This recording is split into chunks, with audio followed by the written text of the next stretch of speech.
बिस्मिल्लाहिर्रहमानिर्रहीम। अस्सलामु अलैकुम। महरीन के पकवान में वेलकम। कैसे हैं आप लोग? अल्लाह ताला आपको अपने घरों में खुश और आबाद रखे, आमीन।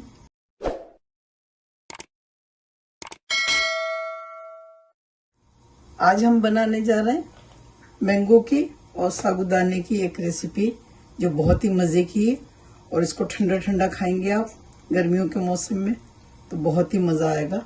तो इसको किस तरह से बनाएंगे हम वो दिखाते हैं आपको। पानी हमने रख दिया था और यह बॉइलिंग पे है। इसमें डाल देंगे हम साबू। इसमें 1 कप डाला है और इसको 10 से 15 मिनट tक पकाएंगे, इसका दाना गलने तक। इसका जो सफ़ेद जो पार्ट है वो ख़त्म हो जाए, ये ट्रांसपेरेंट हो जाए।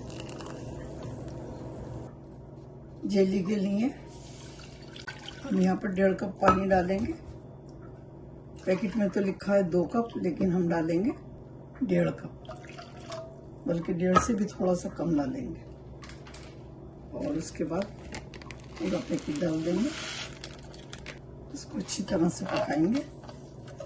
जब इसके दाने बिल्कुल ख़त्म हो जाएंगे तो हम ये प्लेट में जमा लेंगे इसको।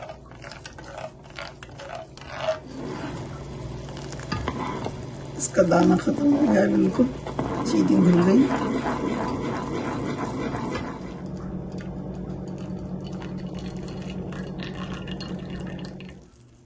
ये 10-15 मिनट हो गए इसको पकाते हुए। हम थोड़ी सी इसमें भी कसर बाकी है, यानी वाइट नज़र आ रहे हैं। अब हम इसको ढक देंगे और चूल्हा बंद कर देंगे 15 मिनट तक। 15 मिनट के बाद फिर हम दिखाते हैं कि देखिए 15 मिनट बाद इस तरह से हो गया है, बिल्कुल ट्रांसपेरेंट हो गया है। एक आध दाना होगा कोई। आप चाहें तो और 5-6 मिनट रख सकते हैं इसको ढककर, लेकिन हम इसको अभी छान देंगे।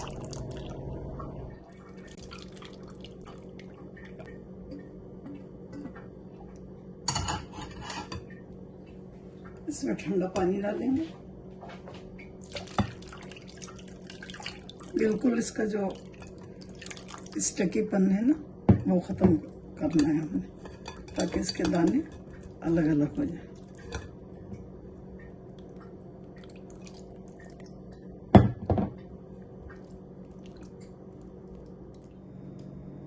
अब डालेंगे हम यहाँ पर क्रीम।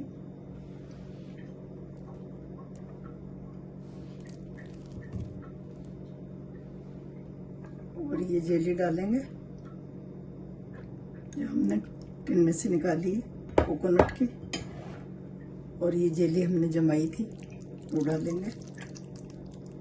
इसको हमने स्क्वायर में कट कर लिया है। और डालेंगे आधा टिन कंडेंस मिल्क का। और ये हमने प्यूरी बनाई थी इसकी मैंगो की, 2-3 टेबल स्पून दूध डाला था इसमें। और ये डालेंगे। इसको हमने ठंडे पानी में रखा था, इसलिए थोड़ा सा वाइट हो गया है ये।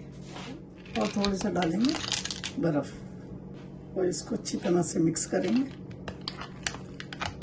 ये इतने मज़े का बनता है ना, अगर आप एक बार बनाएंगे तो उसके बाद आपको घर वाले कहेंगे रोज़ बनाए। ये इतने मज़े की स्वीट डिश है। अच्छी तरह से मिक्स करेंगे और 5-6 घंटे इसको रखेंगे फ्रिज में, ताकि ये बिल्कुल चिल हो जाए। इसका मज़ा जो है ना ठंडे ठंडे में है।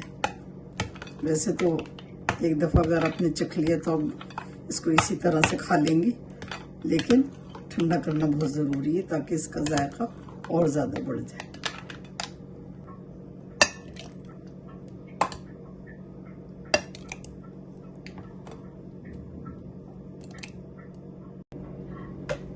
अल्हम्दुलिल्लाह मैंगो साबू तैयार है खाने के लिए। एक दफ़ा मेरे कहने से ज़रूर बनाइएगा, बहुत मज़े की रेसिपी है, आपको बहुत पसंद आएगी। और मेहमान तो आपसे बार बार पूछेंगे इसकी रेसिपी। तो चलें बनाएं, दुआओं में मुझे याद रखें। अल्लाह ताला आपके दस्तरखान हमेशा भरे रखे, आमीन। मेरी रेसिपी अगर आपको पसंद आती है तो प्लीज़ लाइक करें, सब्सक्राइब करें और बेल आइकॉन को ज़रूर प्रेस करें ताकि मेरी नई वीडियो आपको फौरन मिले। तो फिर मिलती हूँ इंशाल्लाह एक नई रेसिपी के साथ। अल्लाह हाफिज़। Wow, yum.